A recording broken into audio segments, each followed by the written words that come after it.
Jaji mkuu mstaafu Mheshimiwa Barnabas Samatta amesema katiba ya sasa ina mapungufu makubwa ikiwemo kuruhusu baadhi ya watu kuwa madikteta.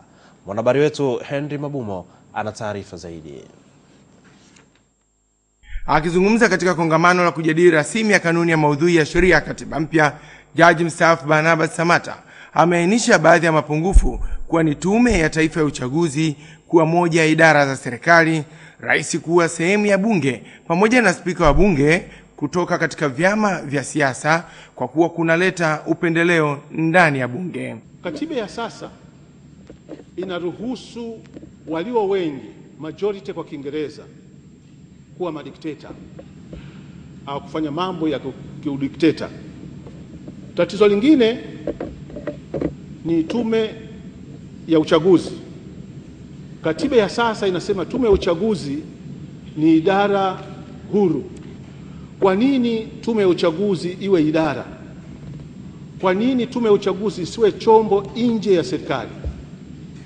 Akimkaribisha makamu wa rais, mwenyekiti wa taasisi ya Mwalimu Nyerere Dr. Salim Ahmed Salim amesema licha ya watu au kikundi cha watu kuwa na maslahi katika mabadiliko ya katiba, ametaka kuwepo kwa mazingira ya utulivu ambayo yatatoa nafasi ya makubaliano ya namna ya taratibu za kupata katiba mpya kwa faida ya Watanzania wote. Zoezi la kutunga katiba mpya katika jamii yote lile ni zoezi zito ambalo linapaswa kutekelezwa kwa upeo mpana na busara ya namna pekee.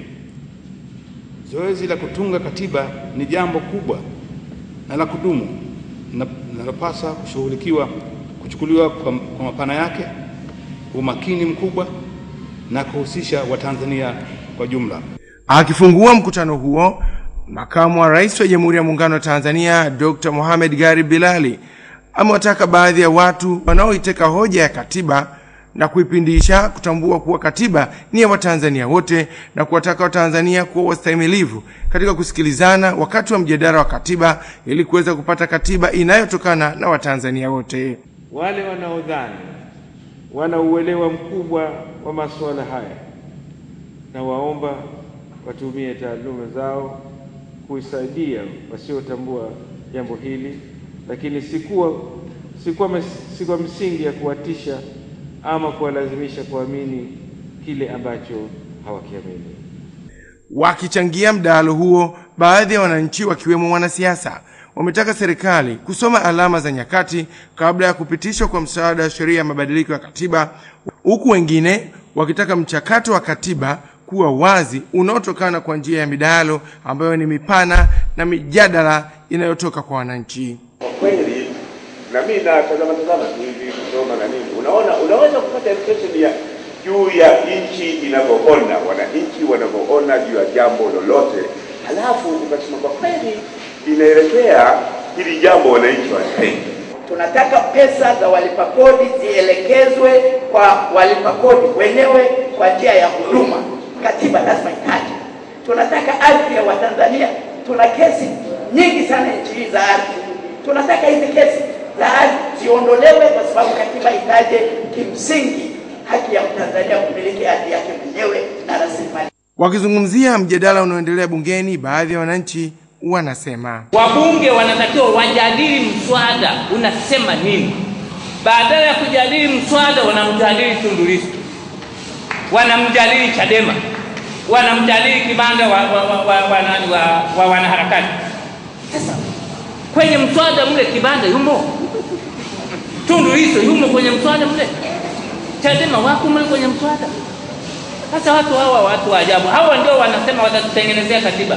Kwa kweli tunaomba kwamba kupitia taasisi na hawa waandishi waambieni kwamba sisi tunachokitaka ule mswada kwenye bunge wausitishe. Watu wanadiriki kusema tunamshukuru rais, kwanza ni mstaarabu, hangeweza kutamka tu ili tumeanza bila kuleta. Jambo ni ajabu sana, watu wanatamka namna hiyo badala ya kuzungumza mambo vizuri. Wanakopeta, wamesema wanaharakati au taasisi yoyote isiruhusiwe. Mimi nilizungumza ni karibu nifime na ile TV. Kutoka Dar es Salaam, Henry Mabumo, ITV. Wakati mjadala wa mswada wa sheria na mabadiliko ya katiba wa mwaka 2011 kutarajiwa kuhitimishwa hii leo, wabunge wa chama cha NCCR Mageuzi wametaka usitishwe, na kama haitakuwa hivyo watakwenda kuishtaki serikali kwa wananchi, ambapo chama cha Demokrasia na Maendeleo Chadema kimesema mswada huo ukipitishwa utakuwa mbovu na utaleta katiba mbaya kuliko ya sasa. Kutoka Dodoma, mwanahabari wetu Godfrey Monyo anaripoti. Kiti wa wabunge wa NCCR Mageuzi, Mheshimiwa David Kafulila, amesema kama hitaji lao la kusitishwa kwa mswada huo litapuuzwa, kuanzia Jumapili wataanza kufanya mkutano ya hadhara kuwashawishi wadau mbalimbali kuanza kufanya mchakato mwingine kupata katiba tofauti na huu unaoendelea. Siasa na nje ya siasa, kwa sababu katiba ni mali ya watu wote, tuanze mchakato mbadala ambao utakwenda sambamba na mchakato wa serikali ili kufikia aina ya katiba ambayo Watanzania wanaitaka. Sasa siku ya Jumapili tutaanza kazi ya kuuza hilo wazo. Kwa wananchi kuhusu umuhimu wa kuanza mchakato mbadala wa kufikia katiba mbadala sambamba na mchakato huu ambao serikali inauendesha. Naye katibu wa wabunge wa chama cha Demokrasia na Maendeleo Chadema, Mheshimiwa John Mnyika, na mbunge wa Ubungo amesema mjadala wa ubunge unaendelea umepoteza uhalali wa kimaadili kwa kuwa umejikita katika kujadili watu na matukio badala ya msingi ya mswada huo. Hivyo mjadala huo uahirishwe ili kutoa nafasi kwa wabunge kwenda nao majimboni. Ni vizuri kesho spika na serikali wakatumia kanuni za bunge kuweza kuhakikisha kwamba bunge kesho haliingii kukaa kama kamati, ili mjadala usimalizike kesho, mjadala uendelee. Na kanuni ziko bayana, kanuni ambazo wanaweza kuzitumia. Sisi tunawaeleza tu, wanaweza kuchagua kanuni yote wakaitumia. Hata hivyo, ikiwa ni siku ya tatu, wabunge wengine wakiwemo wa CCM waliendelea kuchangia mswada huo, ambapo mbunge wa Mtera Mheshimiwa Livingstone Lusimbe alisema anashangaza kuona wengine wanaokimbia mswada kwa visingizio ambavyo havinatija, huku wengine wakisahau historia yao. Wanaoweka viongozi kwa unasaba ni wenzetu.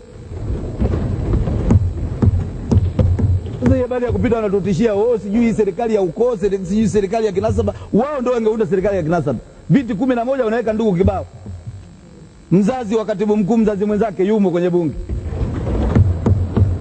Akiahirisha mkutano huo, Mheshimiwa Spika Anne Makinda amesema wachangiaji wengi waliochangia katika mswada huo wameonyesha kurudia maneno ambayo yamekwisha semwa na wengine, na hivyo kamati ndogo ya sheria ya bunge kwa kushirikiana na kamati husika watakutana ili kuandaa hoja za kujibiwa kwa waheshimiwa wa bunge. Huu mswada pamoja na kwamba ni sheria ya kawaida tu ya kuunda tume ili ianze kazi ya kusema maoni, lakini mswada ambao tungependa ukae vizuri. Kwa hiyo tunapenda hawa watakaohusika kujibu hoja mbalimbali wazijibu vizuri. Kwa hiyo kesho asubuhi tunaweza kuendelea nayo. Nikiripoti kutoka bungeni Dodoma, ambapo vikao hivi vinaendelea kufanyika na mswada wa marekebisho ya katiba umeendelea kujadiliwa hapa na kesho ukitarajiwa kuhitimishwa. Mimi ni Godfrey Monyo wa ITV.